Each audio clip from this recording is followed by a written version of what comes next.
Bien, amigos, vamos a iniciar la segunda parte de la sesión, donde acá tenemos el caso Vidal e Hijos y el caso ustedes lo tienen en el grupo, también va a estar en la plataforma. Fundamentalmente conocemos nosotros un análisis financiero, tenemos que contar una historia, porque como lo vimos en la parte uno, los estados financieros son el reflejo de las decisiones que se han tomado en el pasado, cuantificadas desde el punto de vista numérico.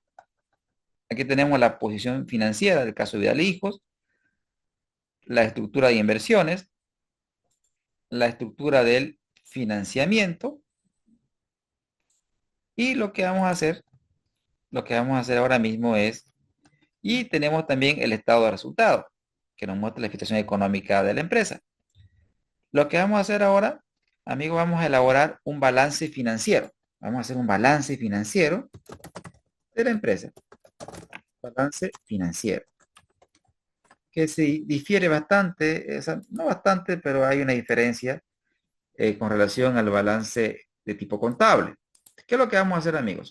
Vamos a copiar los años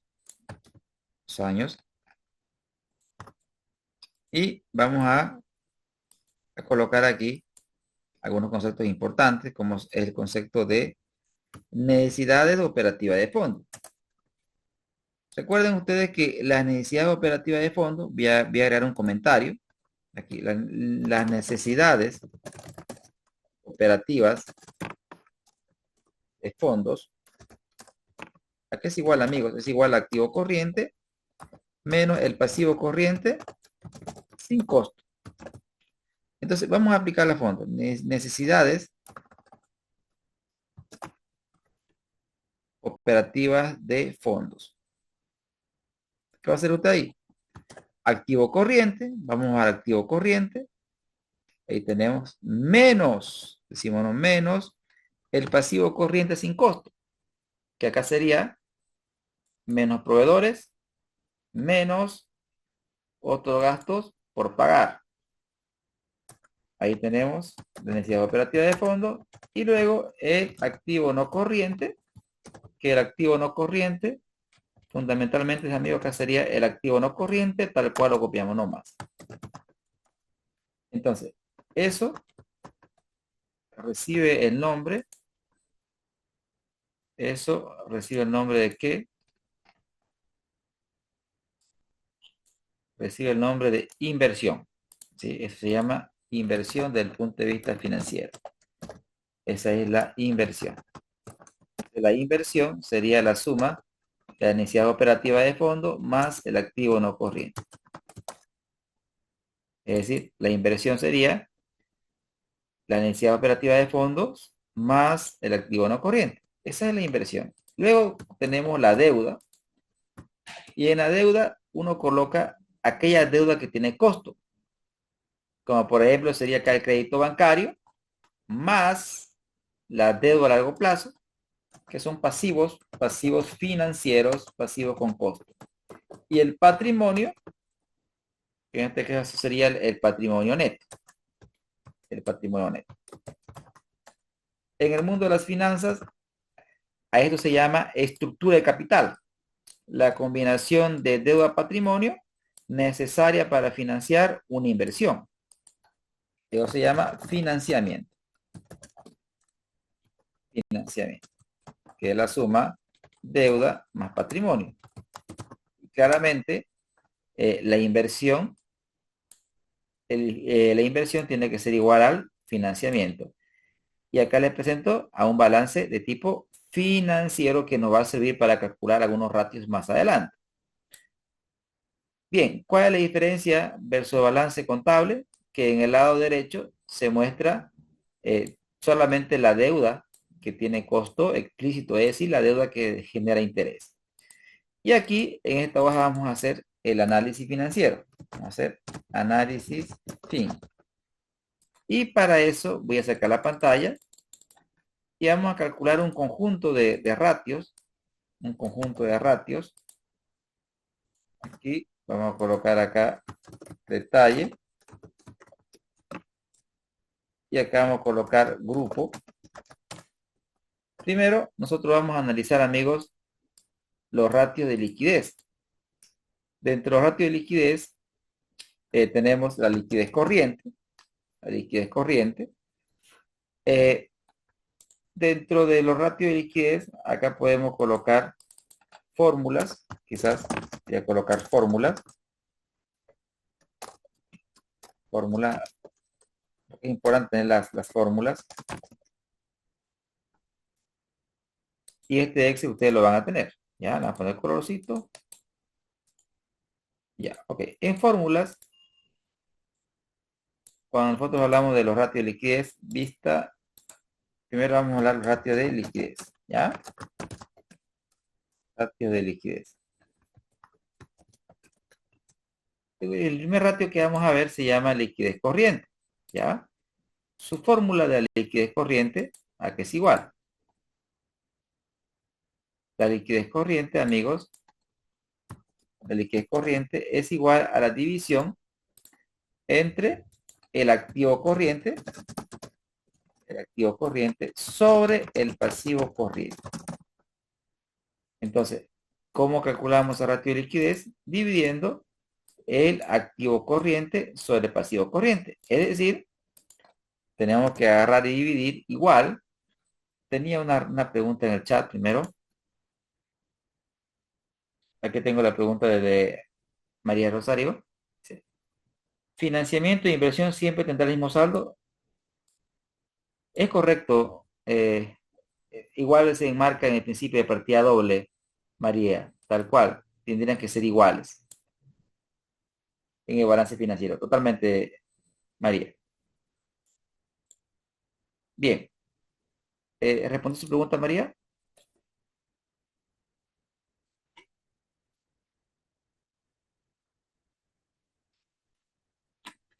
Perfecto.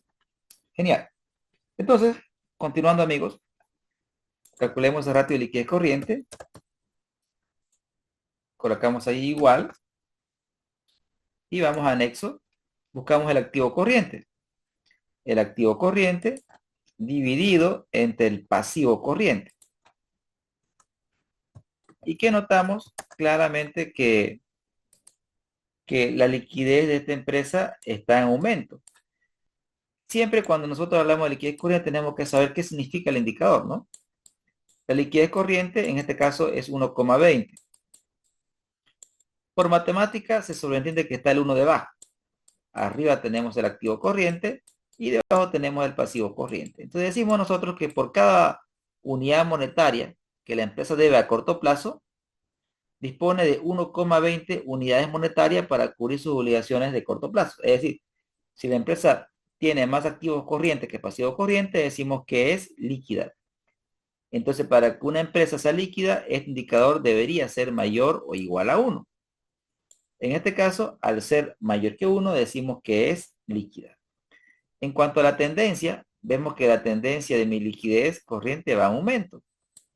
Es decir, mientras la liquidez corriente de la empresa vaya en aumento, y acá le explico de la siguiente manera, tenemos nosotros aquí el 0, acá tenemos el 1.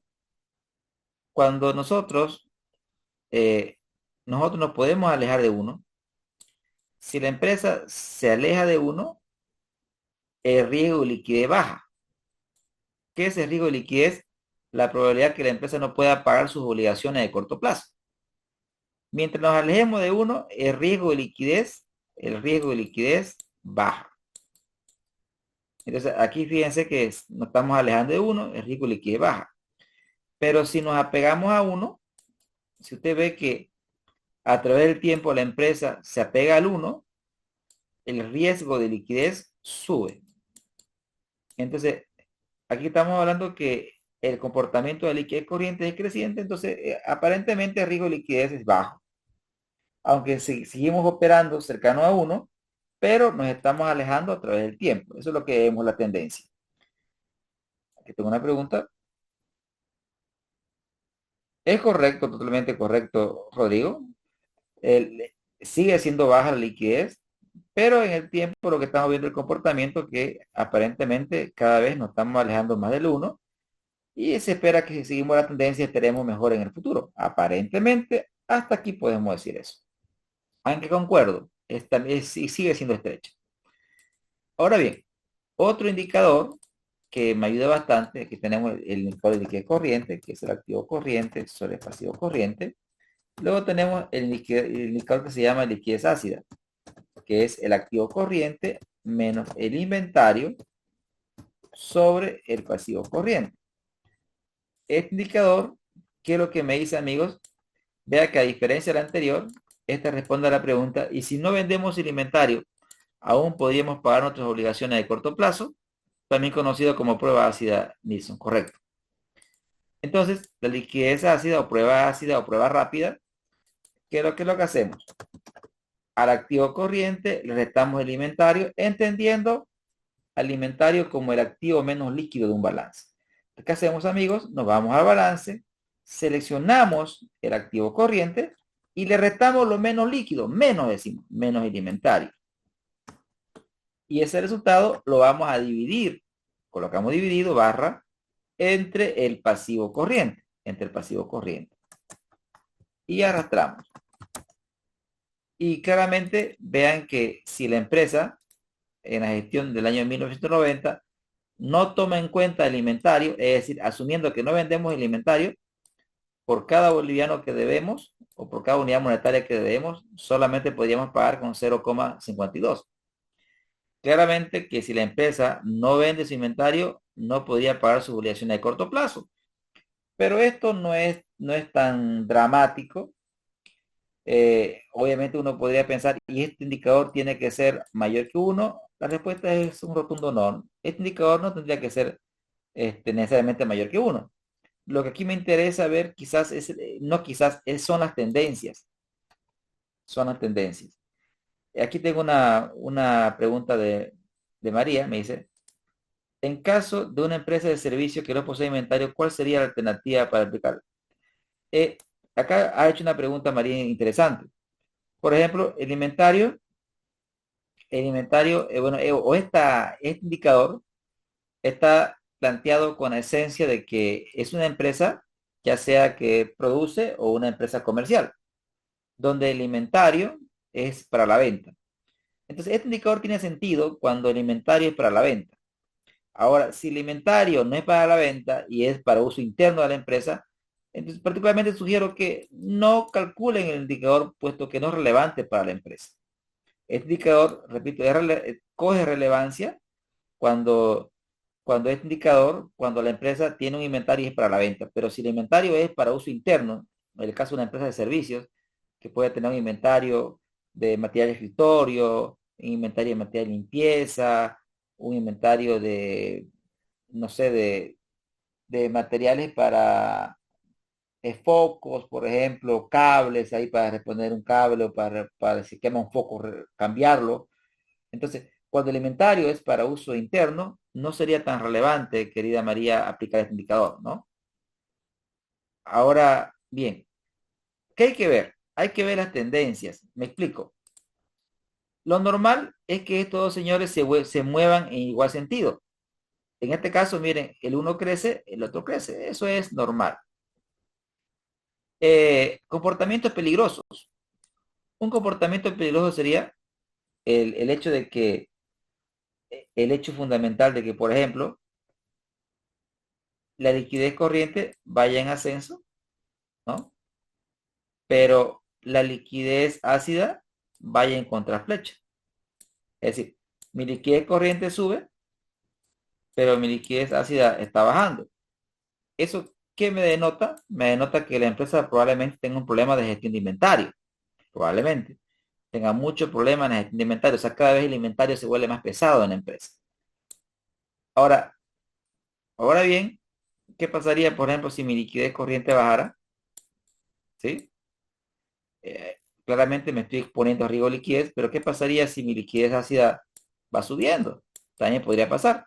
Eso es una buena señal, me está denotando que la empresa, pese a que está bajando su liquidez, cada vez tiene una mejor gestión de su inventario.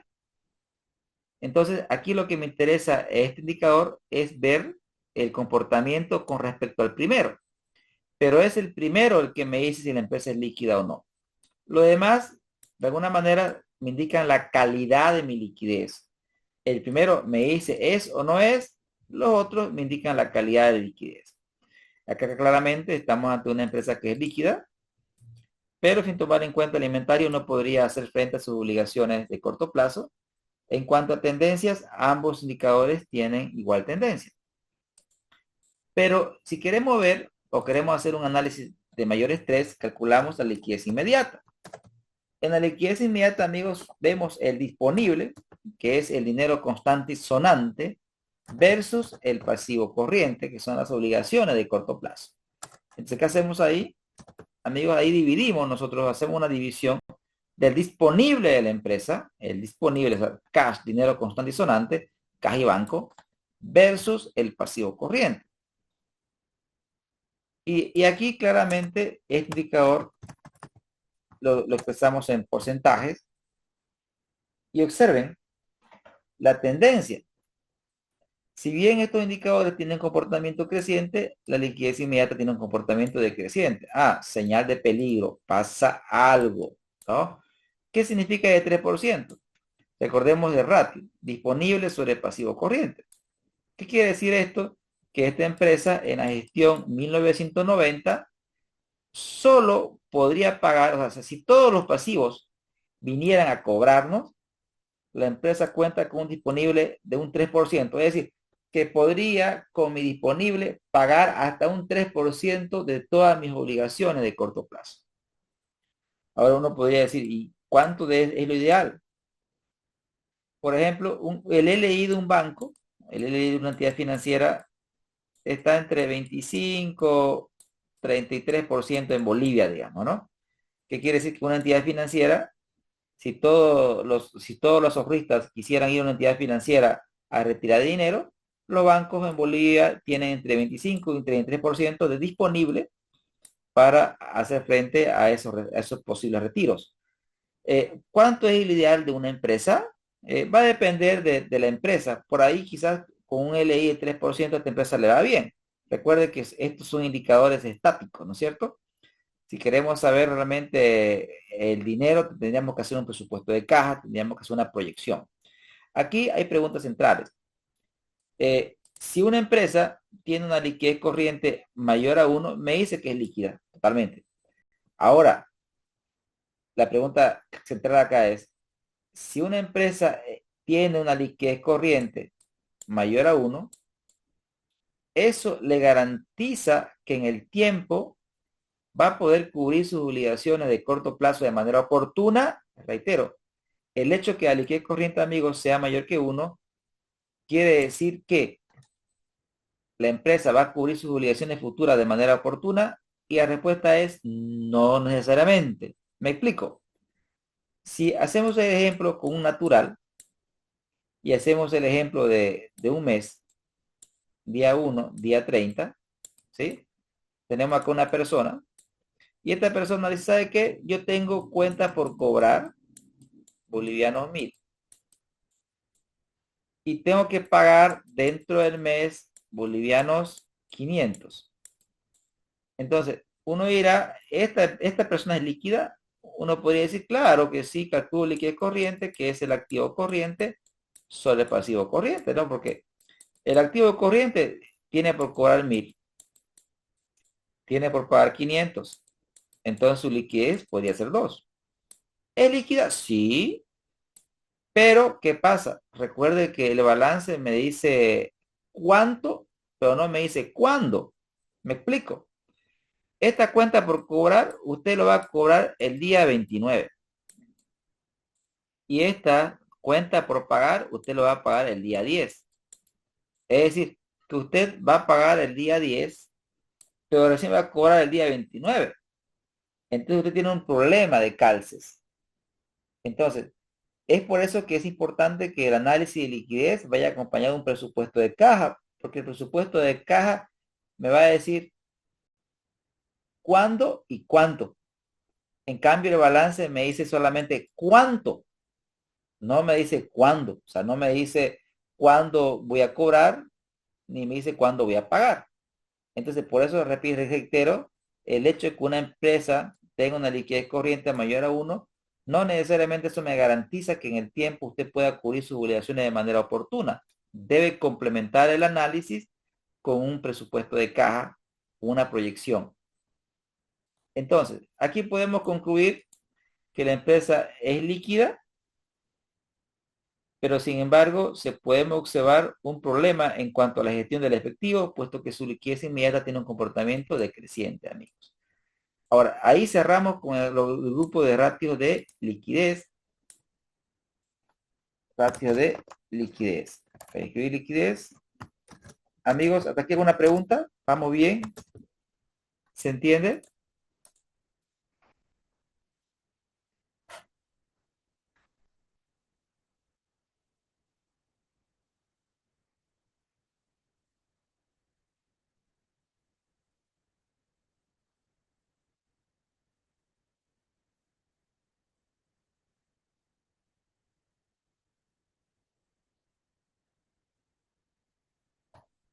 Tengo respuesta en el chat. Ahí tengo, está claro, Eduardo plantea una interrogante. ¿Se podría tener una liquidez de 10 o más? ¿Qué problema traería eso? Perfecto. Ahí, por ejemplo, Eduardo ha hecho una pregunta y le voy a responder del punto de vista del triángulo de las finanzas, ¿no? Sí, tenemos el triángulo de las finanzas, donde me adelanto porque la pregunta es pertinente. El triángulo de las finanzas me dice que aquí tengo la liquidez corriente de una empresa, aquí tengo el riesgo de liquidez y acá tengo la rentabilidad, ¿no? Y, y para responder a la pregunta de manera puntual, estoy activando mi cámara, pero porque no lo puedo ver. Ahí está. Bien. Voy a hacer un ejemplo con una entidad financiera. El negocio de una entidad financiera es la intermediación financiera, es decir, está al medio. Están acá los ahorristas que ahorran en la entidad financiera capta esos recursos y luego lo coloca vía créditos. Entonces, pregunto, para una entidad financiera no es negocio tener mucho dinero disponible, o sea, no es negocio tener mucha liquidez. ¿Por qué? Porque esa liquidez, ese dinero que tiene una entidad financiera es del público. Por lo tanto, y además ese dinero tiene un costo, porque la entidad financiera tiene que pagar una tasa pasiva a los ahorristas. El negocio de una entidad financiera es el crédito. Es decir, llega el recurso vía obligaciones con el público a mi disponible y de mi disponible lo coloco en mi cartera de crédito. En consecuencia, una entidad financiera, mientras menos liquidez tenga, debería ser más rentable.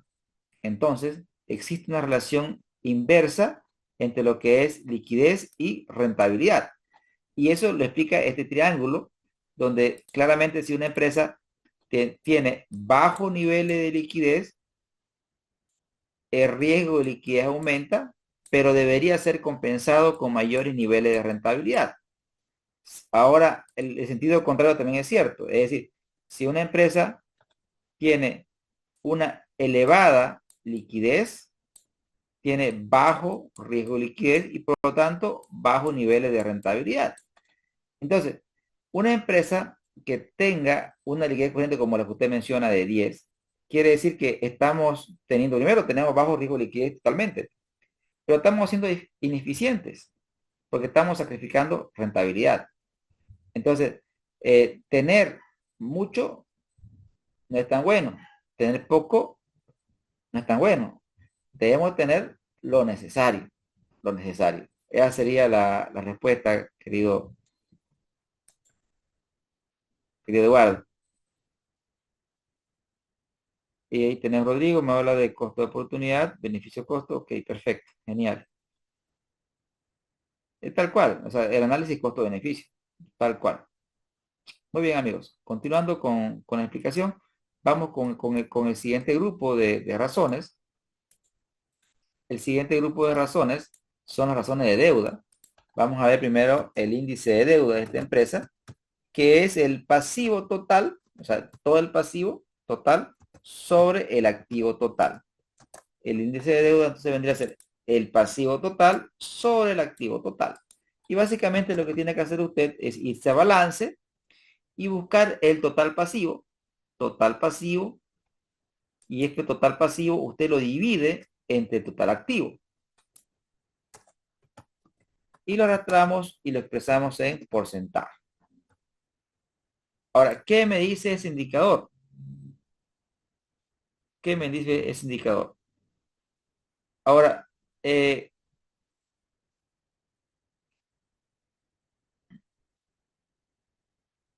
ahí antes dice, María tiene una pregunta. ¿Se puede calcular la relación beneficio-costo? Bien, la relación beneficio-costo va a estar asociada a qué queremos medir, ¿no? O sea, cuando nosotros tomamos cualquier tipo de decisión, toda decisión tiene beneficios y tiene costos asociados. Entonces, el ratio beneficio-costo está asociado desde lo más básico que son las decisiones. Por ejemplo, ustedes ahora mismo han adoptado tomar este curso de manera virtual. Y obviamente ustedes al tomarlo han hecho un análisis beneficio-costo. ¿Cuál es el costo? El costo es lo que usted ha pagado por este curso. Ese es el costo. Ese es el costo explícito, ¿no? Lo que usted ha pagado. Pero también usted tiene un costo implícito. ¿A qué me refiero? Usted pagó por este curso, pero a su vez usted está renunciando también a otras cosas por estar presente en esta sesión. Entonces hay dos costos, el explícito y el implícito. Ahora, ¿cuál es el beneficio? El beneficio es que lo que el facilitador o el divulgador, en este caso mi persona, cumpla con sus expectativas del curso. Es decir, si al terminar la clase del día de hoy, usted siente que aprendió y los objetivos o sus expectativas fueron cubiertas, en ese caso, el beneficio va a superar el costo y la decisión ha sido correcta y usted va a estar tranquilo. Ahora, del otro punto de vista, si usted pagó y siente que no está recibiendo lo que pagó, entonces relación beneficio-costo es negativa. Desde ahí, lo más básico.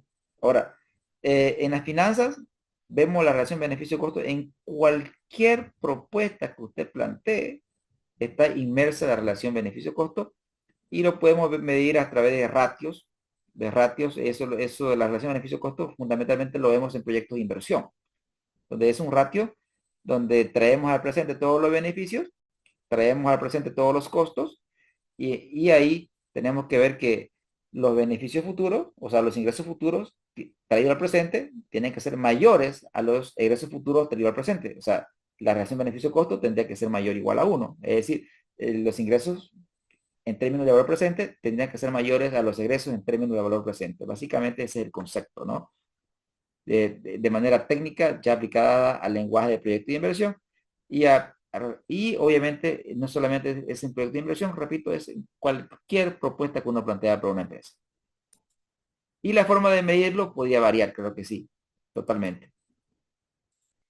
Bien, ahora continuando, queridos amigos, el índice de deuda, vean ustedes que aumentémosle decimales, que miren, el índice de deuda tiene un leve comportamiento decreciente, ¿no? ¿Sí? Tiene un leve comportamiento decreciente.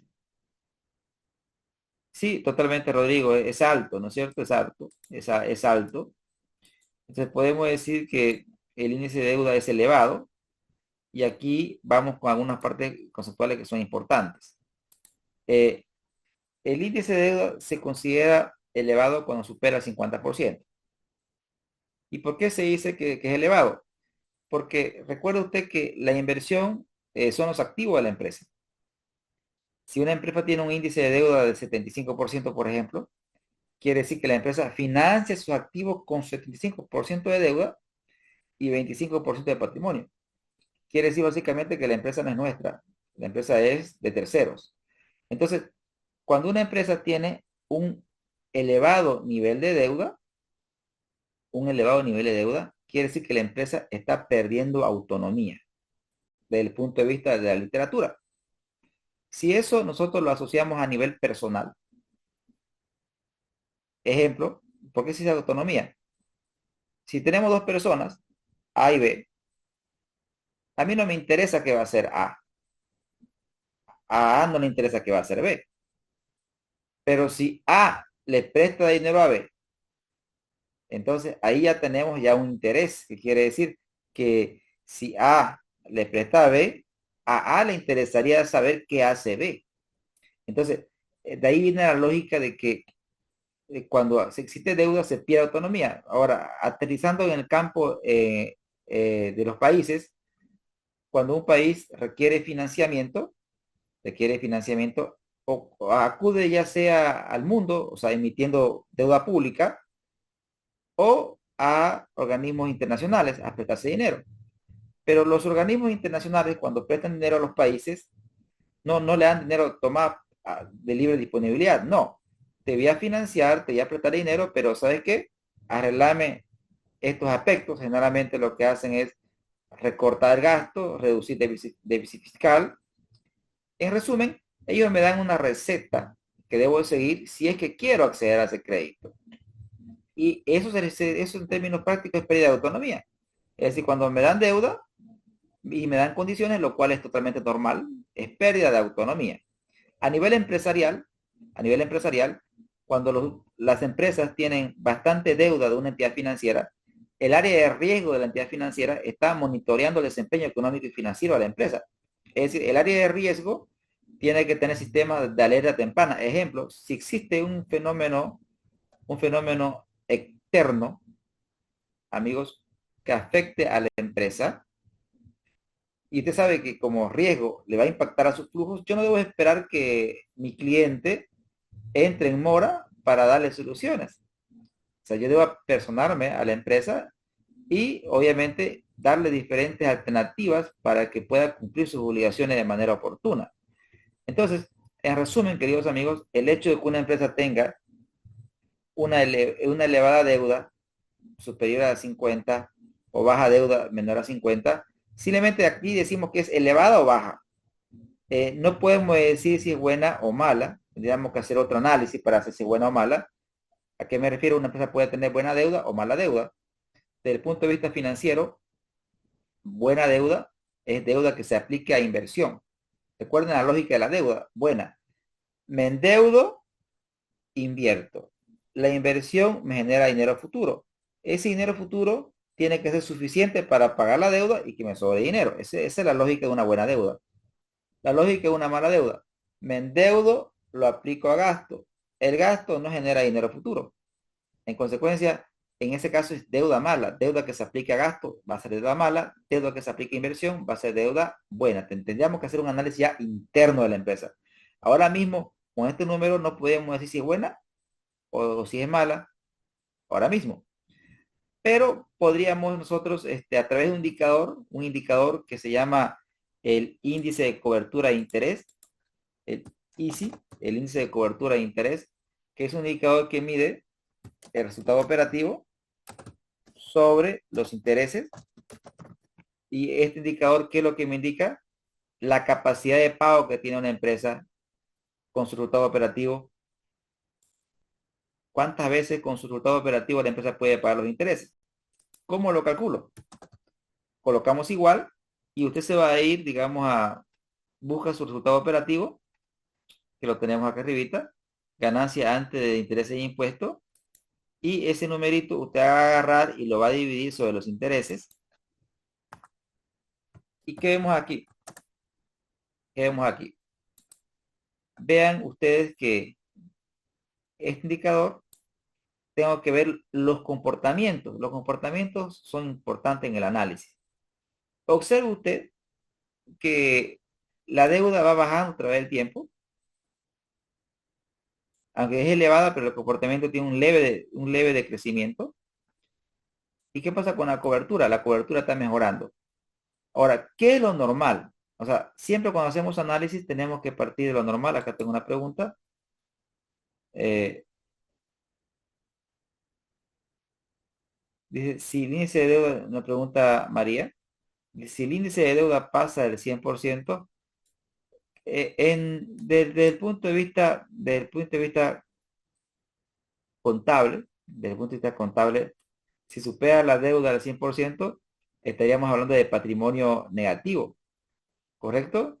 Y obviamente en la práctica se da, pues claro que sí, se da, digamos, se da, más que todo, yo lo vería a nivel personal.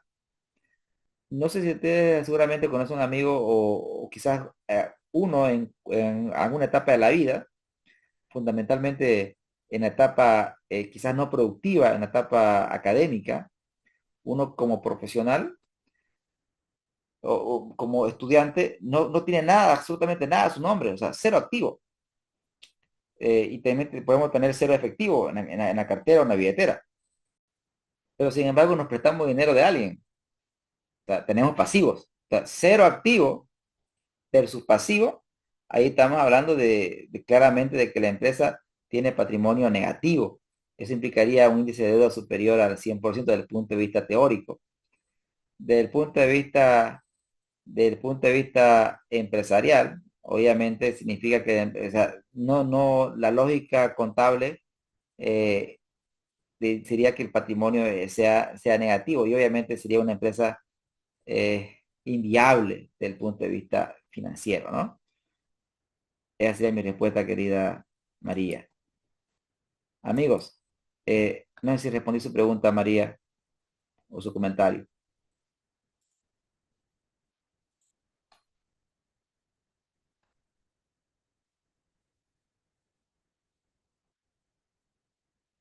Ahí me dice Alexander, ¿cuál sería su sugerencia? Bueno, primero, no llegar a ese extremo, ¿no? Es por eso que el análisis financiero tiene que ser una actividad periódica y no solamente de cortes anualizados. Primero, no llegar a ese extremo. La pregunta es, ¿y cómo llegamos a ese extremo, no? Generalmente, generalmente la pregunta es pertinente y va asociada a las finanzas y respondo, voy a hacer un gráfico para responder. Eh, ¿Cuál es la idea? La idea central es que a través del tiempo, si quieren resumir el objetivo de las finanzas de manera básica, un concepto básico, tenemos aquí mis activos y tenemos en el otro lado mi pasivo y aquí tenemos nosotros el patrimonio, donde básicamente el patrimonio es igual al capital más el resultado neto, ¿no? Entonces, ¿qué es lo que busca una empresa saludable en el tiempo? Que el patrimonio crezca, ¿sí? Y para que el patrimonio crezca, o claramente una empresa debería tener un resultado neto mayor que cero. Por lo tanto, la empresa, a través del tiempo, deberíamos generar resultados positivos, ¿sí? Resultados positivos. Primer aspecto, ¿no? Primer aspecto. Ahora, si la empresa genera pérdidas, y quiero revertir o no llegar al patrimonio negativo, entonces, si las pérdidas son planeadas, porque reitero que hasta las pérdidas se planifican, digamos, ¿no? Por ejemplo, un emprendimiento puede tener planificado tener pérdidas los 2 primeros años. Entonces, ¿cómo hago que esas pérdidas no afecten a través del tiempo? Dos aspectos, ¿no? En ese caso, los accionistas o hacen préstamos a la empresa y lo registran como pasivo, o directamente las empresas, como bien lo dice Rodrigo, los accionistas podrían hacer aporte de capital para revertir esa situación. Siempre y cuando, obviamente, siempre y cuando la empresa tenga un futuro prometedor. ¿No es cierto, amigos? Ahora, si el futuro no es prometedor, también existe la estrategia de salirse a tiempo, ¿correcto? Es decir, si usted ve que el futuro no es prometedor, pues planifique la salida. O sea, porque salirse tampoco es malo cuando uno se sale a tiempo del mercado. Genial.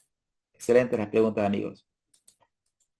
Eh, Retomamos las operaciones. Hasta aquí, vamos bien. Amigos, ¿estamos todo ok? Gracias por las preguntas. Como bien lo mencionamos al comienzo, la idea es que pregunten, porque al final de cuentas no nos vamos a estresar con la parte matemática, pero vamos bien.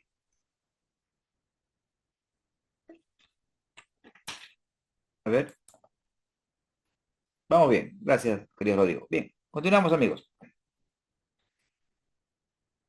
Bien, gracias, querido David. Bien, amigos, aquí lo importante es ver las tendencias. Miren, ¿qué es lo normal? Lo normal es que si el índice de deuda, amigos, va bajando, el índice de cobertura de interés puede ir subiendo, ¿no? Eso es bien. Pero si el índice de deuda va bajando y el índice de cobertura de interés va bajando, caray, peligro ahí, ¿no? Algo pasa. ¿Por qué si mi índice de deuda va bajando, mi cobertura se ha deteriorado? Entonces puede ser ahí un problema de que del resultado operativo, por ejemplo, algo pasa con mi resultado operativo. Ahora, aquí también hay mm, ciertos mitos. Me explico. Generalmente, cuando el índice de deuda de una empresa aumenta, generalmente las personas tienden a decir que el riesgo financiero aumenta. Es decir, si tengo más deuda, tengo más riesgo financiero.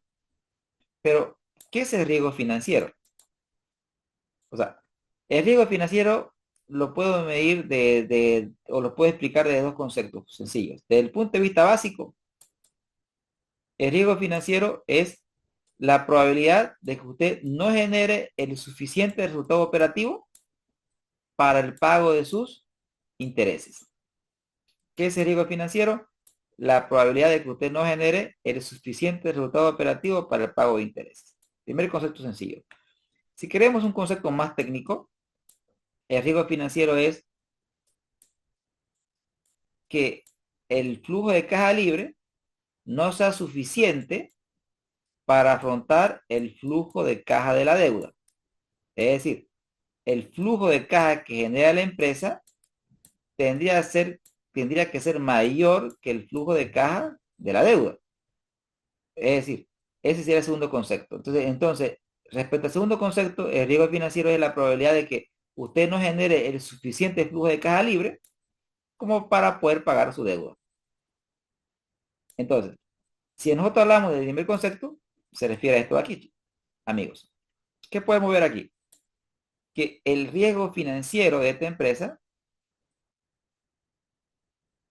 si el índice de cobertura de interés aumenta, entonces el riesgo financiero baja. Como aquí mi índice de cobertura está en aumento, entonces quiere decir que la tendencia es que el riesgo financiero mejora a través del tiempo si se mantiene esta tendencia. Ahora bien, esta hipótesis es cierta, es decir, si el índice de deuda aumenta, ¿necesariamente el riesgo financiero sube? Y la respuesta es no, porque se puede dar el caso de que una empresa aumente su índice de deuda, sin embargo, su índice de cobertura de interés mejore. Entonces, en ese caso, el riesgo financiero baja. Entonces, no necesariamente, amigos, que el hecho de que el índice de deuda aumente no quiere decir que el riesgo financiero aumente. Tendría que analizar este ratio. Tendría que ver la capacidad que tiene de pagar sus intereses con su resultado operativo. Amigos, ¿se entendió el punto?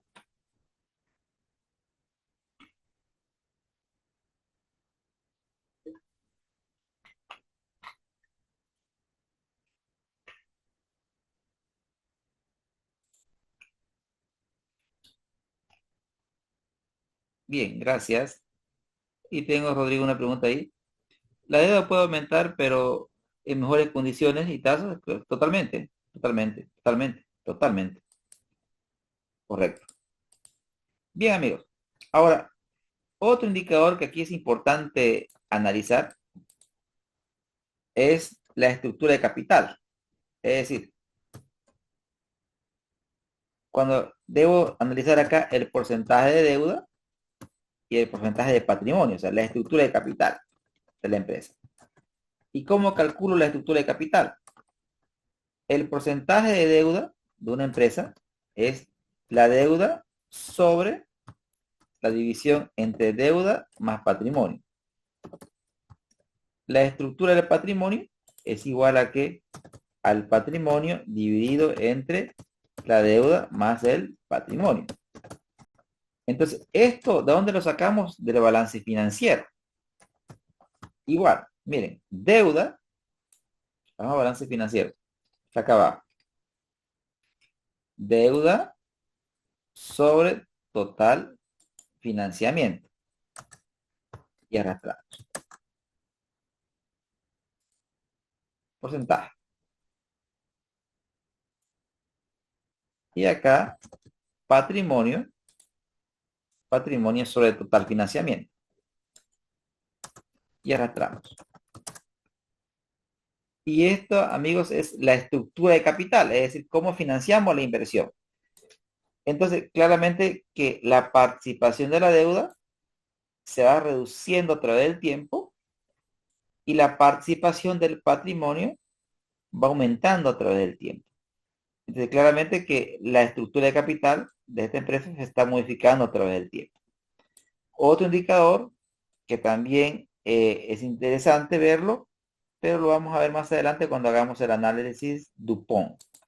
Bien, en resumen, la empresa tiene una elevada deuda, aunque la tendencia es decreciente, aún sigue siendo elevada.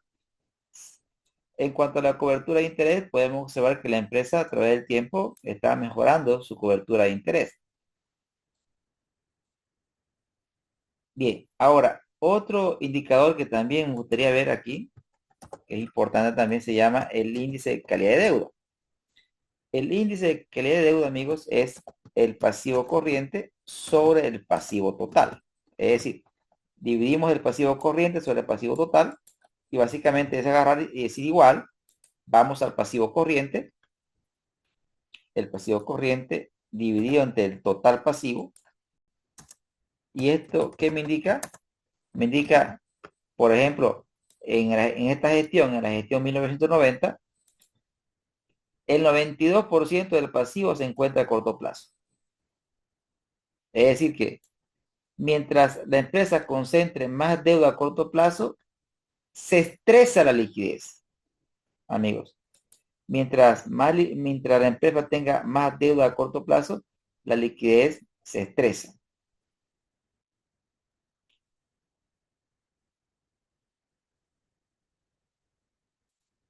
¿Qué quiere decir esto? Reitero la lógica. Mientras una empresa, mientras una empresa, mientras una empresa tenga más concentraciones de deuda a corto plazo, esto estresa la liquidez. Y hago esta analogía bien simple, queridos amigos. Eh, en cuanto al análisis de estrés, pero eso lo aplicamos a nivel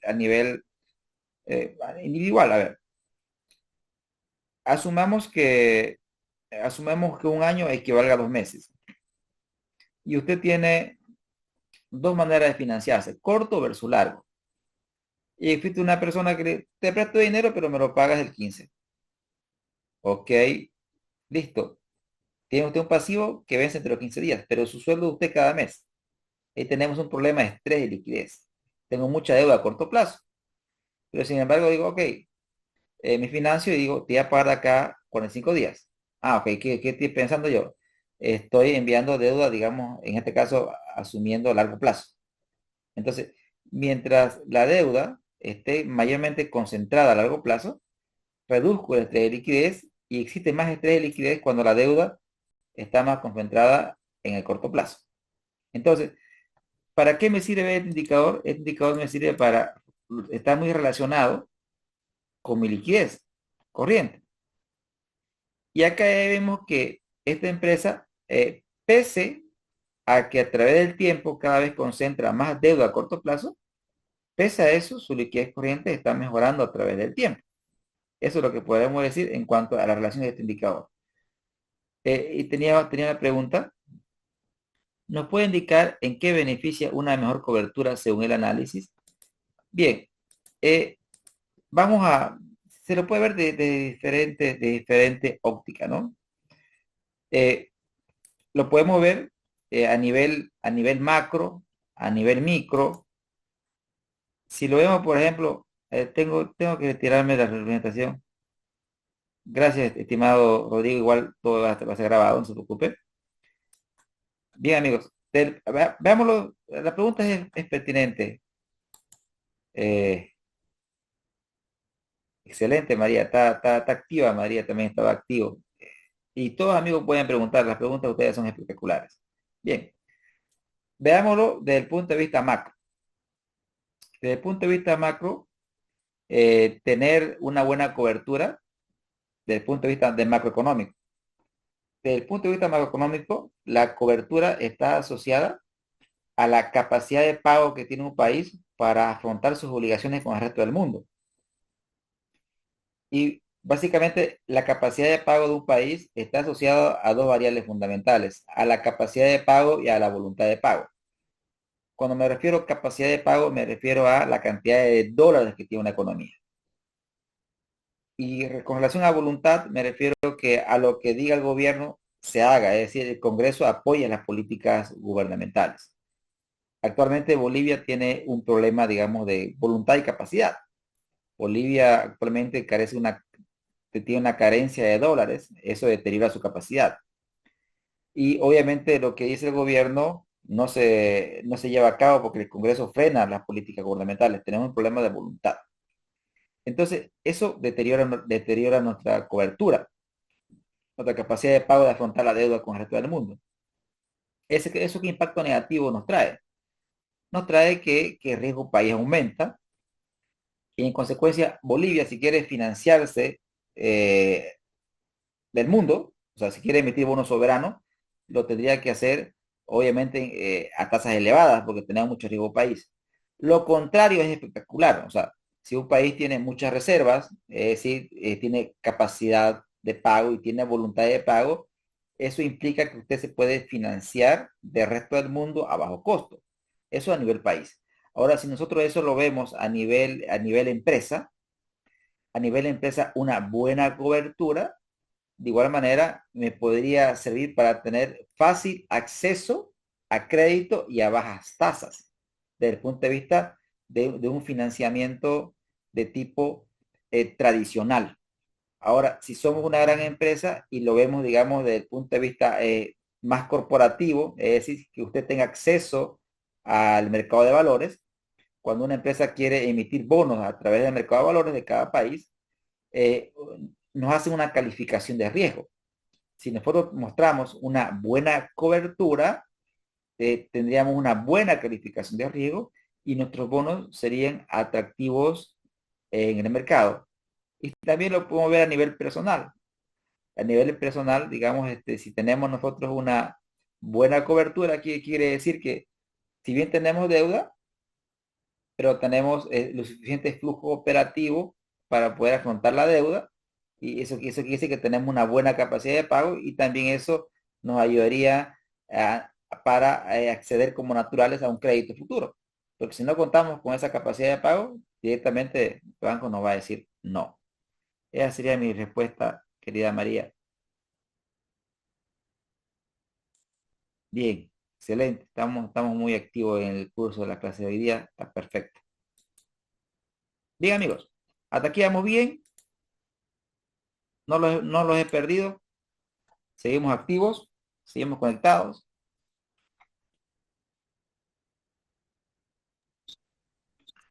A ver. Perfecto, todo bien. Gracias. Gracias. Estamos bien. Es igual. Perfecto. Continuamos, amigos. En el maravilloso mundo de las finanzas. Bien. Ya vimos entonces los grupos de deuda. Gracias, Jocelyn. Entonces, ya vimos el grupo de deuda. El grupo de deuda. El grupo de deuda. Vamos a poner un colorcito ahí. Ahora, vamos a ver los ratios de eficiencia.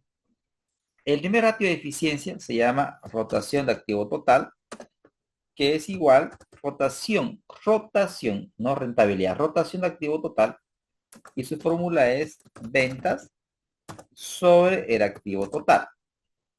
Ventas sobre el activo total. Entonces, ¿qué hacemos nosotros? Vamos a las ventas provienen del estado de resultado y el activo total es una cuenta de balance, un total que viene de balance. Agarramos ventas Vamos a ventas, que está en el resultado, ventas, y dividimos entre el activo total. Entre el activo total, total activo. ¿Y qué vemos aquí? Vemos que la rotación de la empresa es creciente, lo cual es espectacular para cualquier empresa. Recuerden que la rotación es de activo total, es ventas sobre el activo total. Entonces, esto de alguna manera me indica que la empresa es eficiente de forma global en el manejo de sus activos. O sea, uno podría decir, ok, mira, ¿por qué? ¿Qué significa este número? Por ejemplo, ese 2,80, ¿qué significa? ¿Cómo lo leo? Se sobreentiende que debajo de este número está la unidad. Y recuerden que el activo es inversión. La venta es un resultado. Te podemos decir que por cada unidad monetaria invertida en los activos, esa unidad monetaria se traduce en 2,80 unidades monetarias en ventas. Es decir, por cada boliviano que usted invierte en sus activos, ese boliviano usted le genera 2,80 en ventas. O sea, mientras más elevado sea este número, es espectacular. Solamente que no hay que apresurarse a llegar a conclusiones. ¿Por qué? Porque su rotación podría aumentar por dos, por dos factores. Por el lado comercial, por las ventas. Por el lado financiero, por los activos. Repito, este indicador podría aumentar porque la empresa tiene una elevada eficiencia comercial en términos de venta. Pero, ¿qué pasa? Puede ser que la empresa sea muy buena en ventas, pero un desastre en el manejo de sus cuentas por cobrar de inventario. Entonces, en este caso, aparentemente tenemos una eficiencia, pero puede ser que esta eficiencia sea solamente por la parte comercial y no así por la eficiencia en los activos. ¿Cómo sé si la empresa es eficiente en sus activos? La pregunta sería, tengo que calcular indicadores, como por ejemplo, vamos a ver cómo está la empresa en cuanto a su gestión del periodo promedio de cobro. Vamos a ver cada cuánto cobra la empresa. Entonces, ¿qué hacemos? Es 360 la fórmula ¿sobre qué? Sobre ventas, sobre cuentas por cobrar. Ventas sobre cuentas por cobrar. ¿Qué vamos a hacer, amigos? Agarramos igual 360 sobre ventas sobre cuentas por cobrar. Vamos a ventas, que es una cuenta de resultado. Vamos a venta, amigos, lo tenemos acá arribita. Ventas sobre las cuentas por cobrar, que es una cuenta de balance. Cuentas por cobrar. Ahí está. Seleccionamos, cerramos paréntesis, enter y arrastramos. ¿Qué podemos ver? Mire usted, que quiere decir que la empresa recupera su cuenta por cobrar en 45 días. 45 días y acá recuperaba su cuenta por cobrar en 44 días. Entonces, ¿qué pasó? Con respecto al periodo anterior, la empresa está demorando más en recuperar su ventaja de crédito. Entonces, podríamos decir que la empresa no es la eficiencia en la gestión 2000, en la gestión 1990 con respecto a la gestión anterior, ha existido un deterioro en la gestión de las cuentas por cobrar. ¿Y esto en qué me impacta? ¿Esto en qué me impacta? Me impacta en dos factores. Factor número uno, me impacta en mi flujo de caja. Es decir, si el periodo promedio de cobro aumenta, entonces las cuentas por cobrar también aumentan. Si las cuentas por cobrar aumentan, mi flujo de caja operativo o mi flujo de efectivo operativo cae. ¿Por qué cae? Porque no importa, bueno, no que no importa, a ver, el hecho de que usted venda mucho no quiere decir que genere mucha caja, porque usted puede vender mucho y destruir caja. ¿Me explico? Si usted vende mucho y todo es a crédito, entonces en lugar de generar efectivo operativo, está destruyendo efectivo operativo. Entonces, Es importante vender, pero también es importante cómo usted vende. La venta es importante cuando usted vende cuidando el margen, es decir, sin hacer mucho descuento. Y si da crédito, pues que sea buenos créditos, que ver la forma de que los clientes estén al día, ¿no es cierto, amigos? Entonces, ese es un aspecto. El segundo aspecto, que tener mucho en por cobrar afecta mi rentabilidad.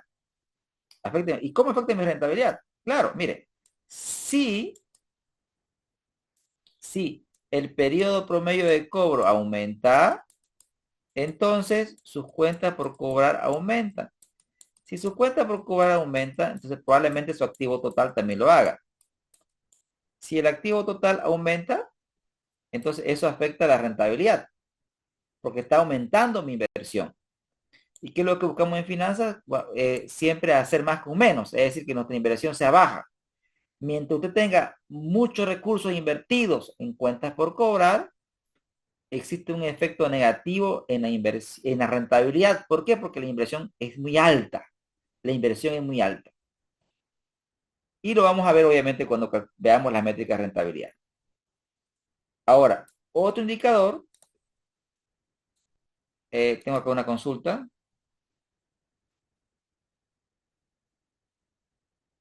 Contablemente dice, cuenta por cobrar son de clientes relacionados, anticipo, empleados, fondos a rendir, ratio, analiza.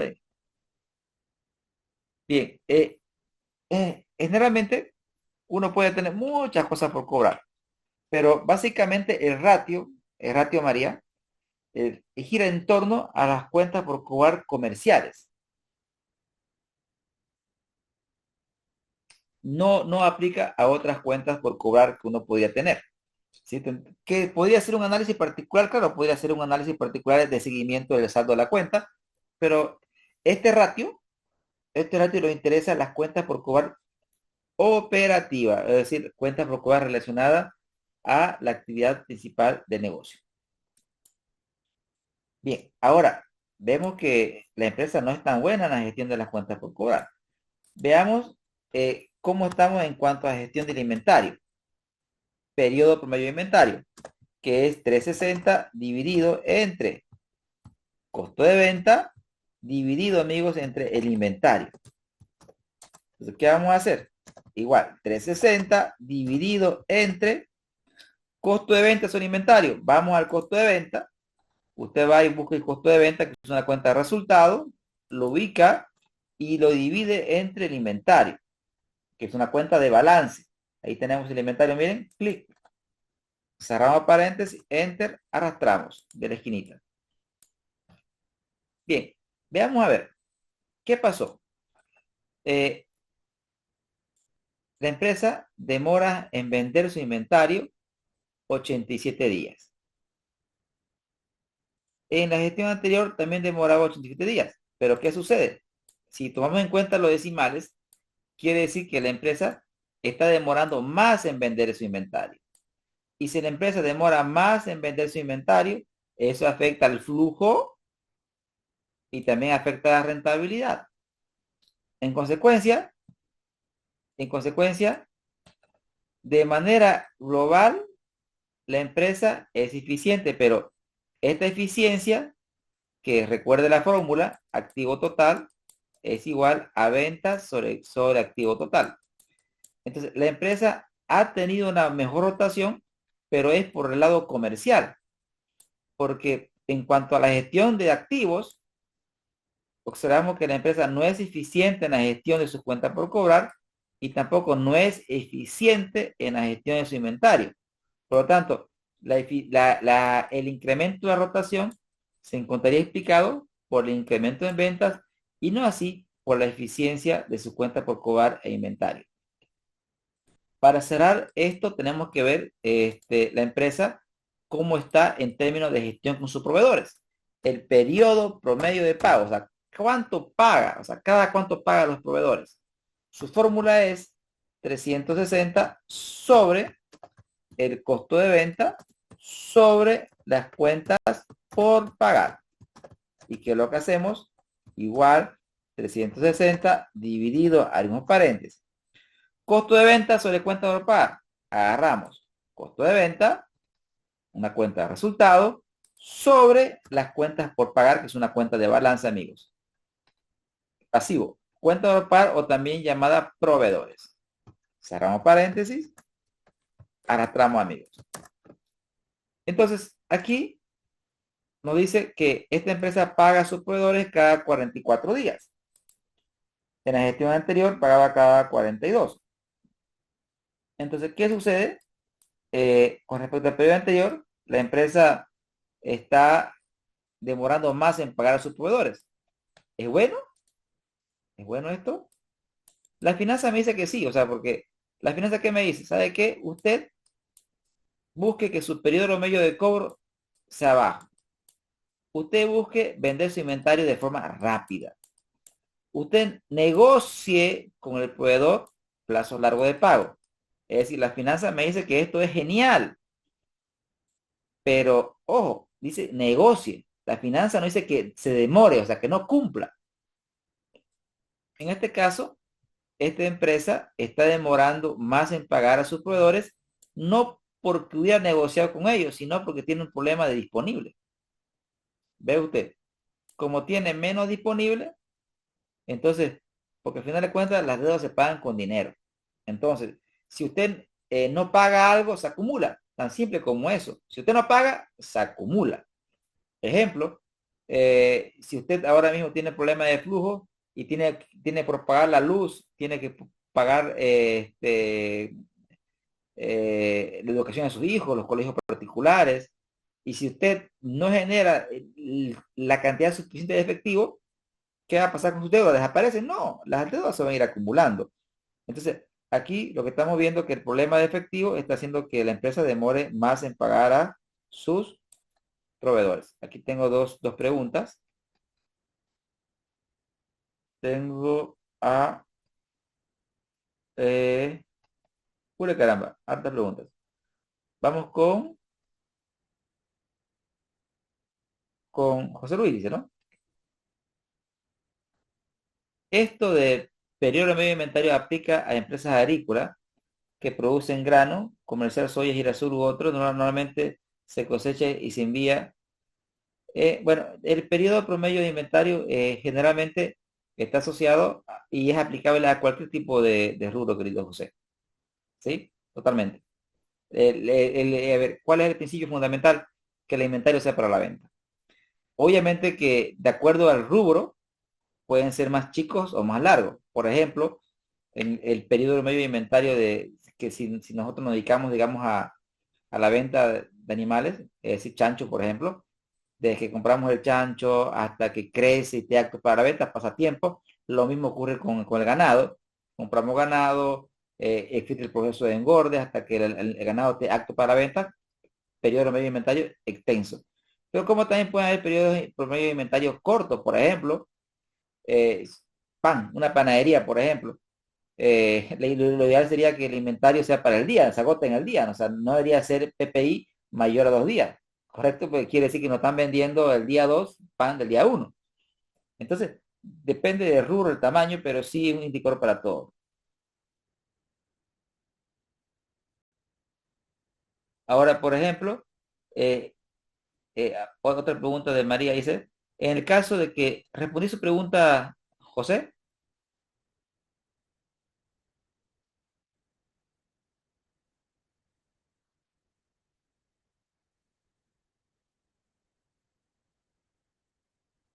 gracias, muy bien.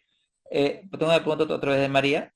Dice, en caso de una empresa que cuente con costo de venta, que generalmente pasa en la de servicio, ¿qué alternativa se tomaría? No, si es una empresa de servicio, querida María, el ratio no aplicaría. ¿Por qué? Porque por lo siguiente, porque en la fórmula, vea usted que tenemos efectivamente costo de venta, pero el inventario en el servicio, el inventario no es para la venta.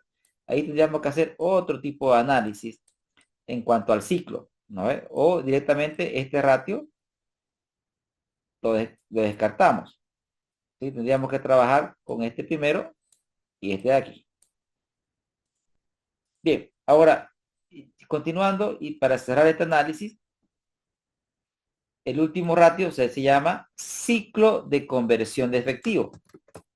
El ciclo de conversión de efectivo básicamente me indica en cuánto tiempo vuelve mi dinero que he invertido en inventario. ¿Cuál es la lógica del ciclo?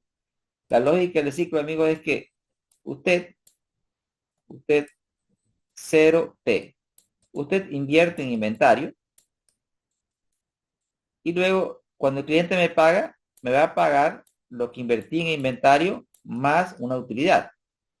Entonces, mi ciclo de conversión de efectivo es este tiempo. O sea, cuánto tiempo demora en volver los recursos que he invertido en inventario. Pero esos recursos que he invertido en inventario no vuelven solo, vuelven más la utilidad. Entonces, mi ciclo de conversión de efectivo, ¿cómo lo calculo, queridos amigos? Es el periodo promedio de inventario más el periodo promedio de cobro menos el periodo promedio de pago. Entonces, el cálculo es periodo promedio de inventario, cuánto tiempo demora en vender, más cuánto tiempo demora en cobrar, menos el apalancamiento que tengo del proveedor. Sí, vean cómo el apalancamiento resta mi ciclo, porque es una ayuda. ¿Y qué vemos aquí? Vemos que el ciclo ha bajado. El ciclo ha bajado. Lo cual para las finanzas es bueno. Si el ciclo baja, eso es bueno para las finanzas. Pero a veces un número bueno por las causas incorrectas no es sostenible a largo plazo. ¿Me explico? Ya, claramente aquí para las finanzas es espectacular, pero ¿qué pasa? ¿Por qué tengo un bajo ciclo? Tiene bajo ciclo porque esta empresa no está cumpliendo con sus proveedores, ¿correcto? Lo ideal sería que mi ciclo baje porque cobramos rápido, porque vendemos rápido el inventario. Pero en este caso, mi ciclo ha bajado porque estoy demorando más en pagar. Un número bueno, no necesariamente tengo que ver las causas que originan ese número. Otro ejemplo, una empresa puede mostrar una buena caja. O sea, una empresa puede mostrar a amigos una buena caja. Es decir, pero el hecho de que la caja sea buena, o sea, tengo que ver de dónde viene esa caja. Imagínense, tenía 10 de efectivo y cerré con 20. O sea, aumentó 15 mi caja. Es un buen número, definitivamente. ¿Cómo no va a ser bueno tener más dinero? Pero tengo que ver de dónde viene esa caja. Si esa caja puede venir, digamos, por la venta de un activo no corriente. Es decir, que usted vendió un activo y ese activo le produjo entrada importante de dinero. O sea, pero también esa caja puede vender porque usted se prestó dinero.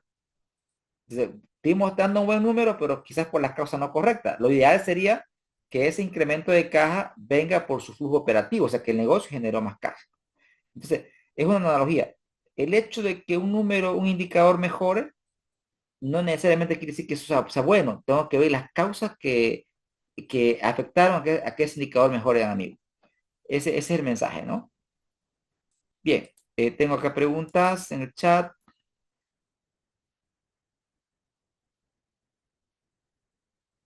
Delia pregunta, ¿en caso de institutos aplica? No, es una empresa de servicios. En ese caso, no sugeriría aplicar el periodo promedio de inventario como ratio, ¿no?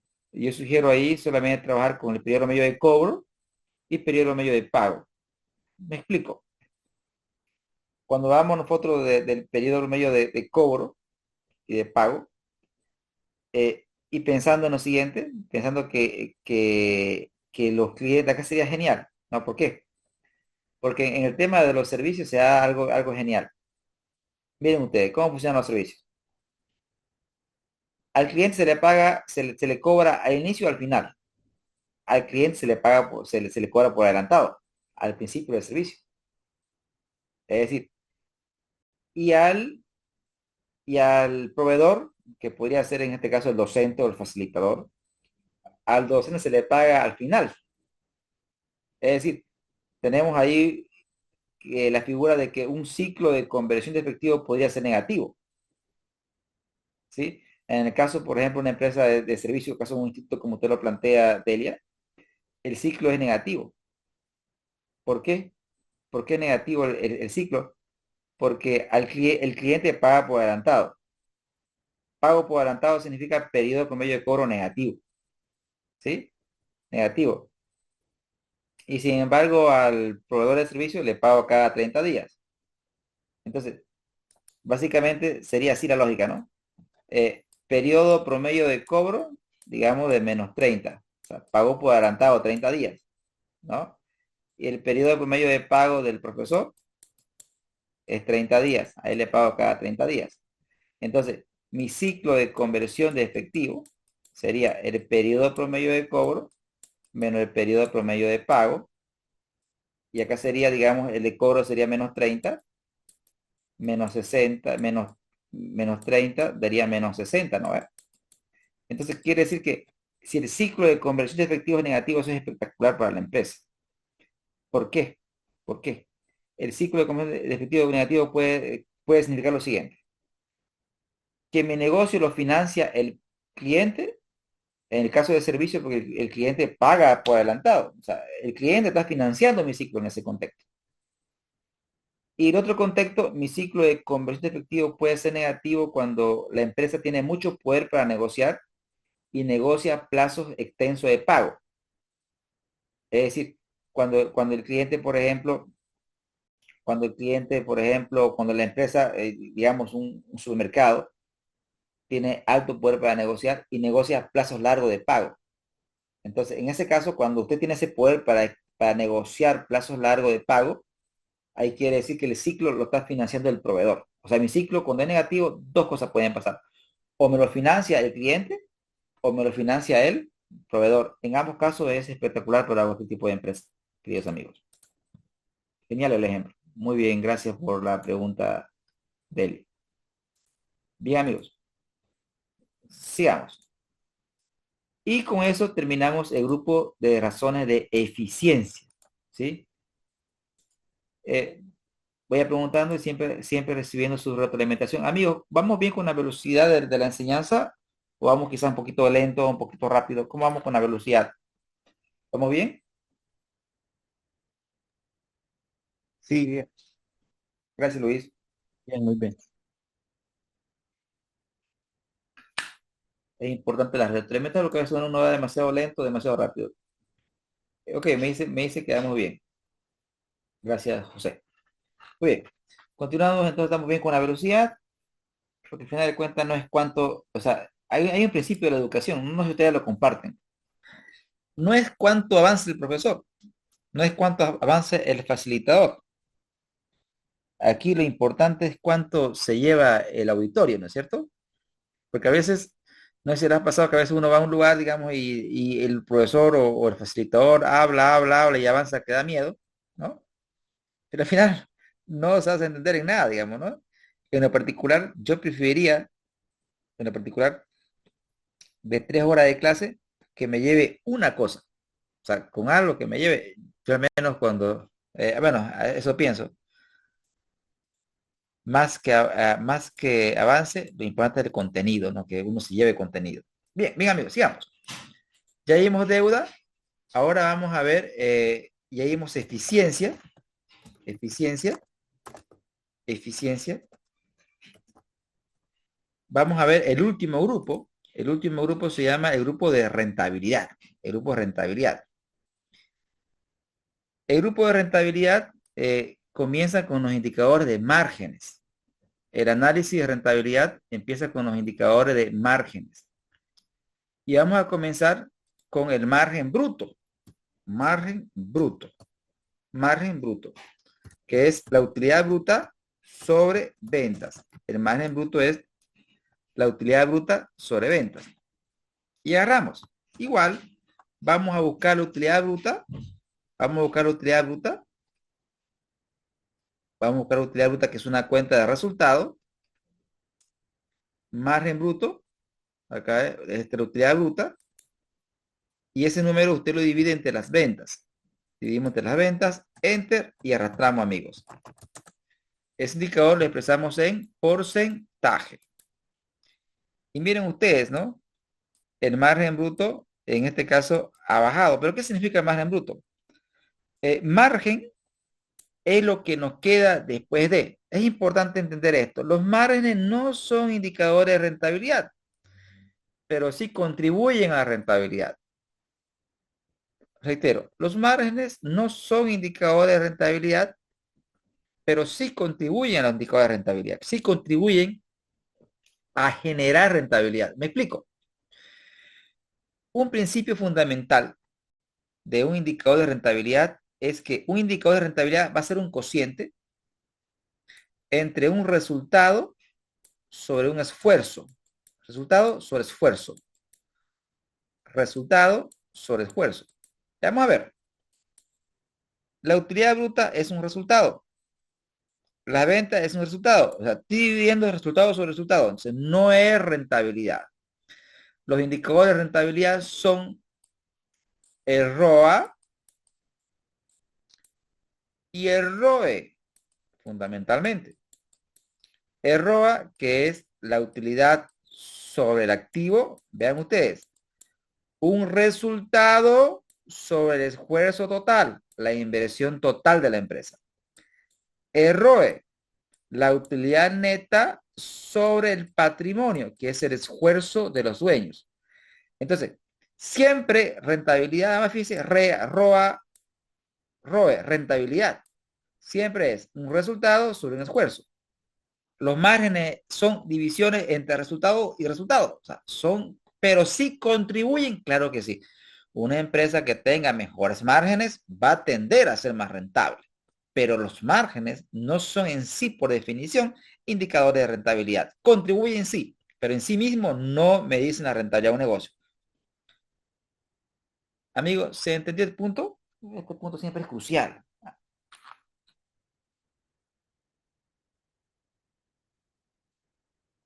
Amigos, ahí tengo. Ah, ahí André está haciendo preguntas existenciales también. André participó ya con su pregunta existencial. ¿Y dónde entra el ROI? Claro que sí. El ROI, la pregunta es totalmente pertinente. Pertinente, pertinente. Claro que sí, amigos. El ROI, el ROI me indica la rentabilidad de mi negocio, ¿sí?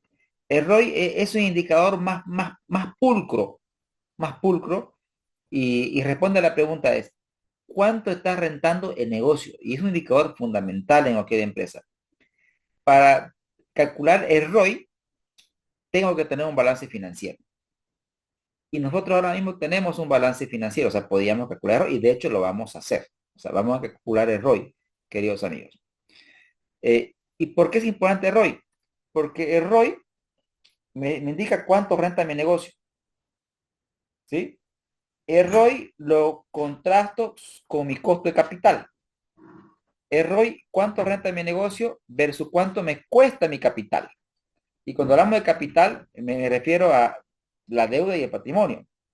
Eso es el capital, o sea, no el capital contable, sino contrato.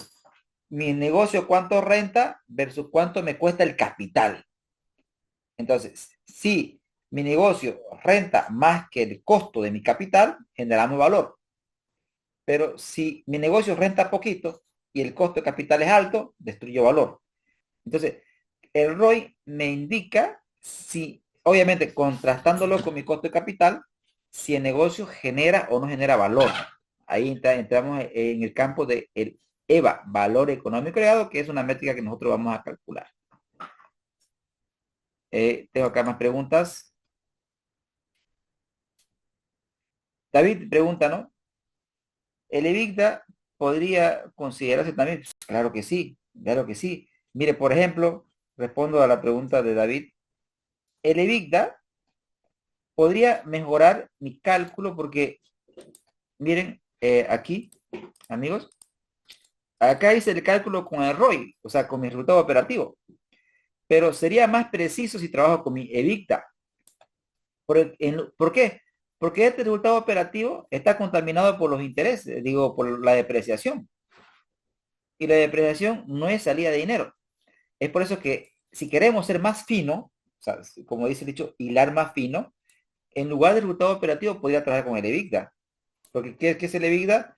Mi resultado operativo antes de depreciación, amortización, intereses e impuestos. O sea, el EBITDA es un mejor ratio que podría mejorar mi, ICI, mi índice de cobertura de interés, ¿no? Genial. Entonces, queridos amigos, queridos amigos, eh, si bien no abarqué todo lo que pensaba acá en la clase, porque obviamente hubieron preguntas, lo cual es genial, ¿no? Tiene que ser una práctica las preguntas que ustedes hacen.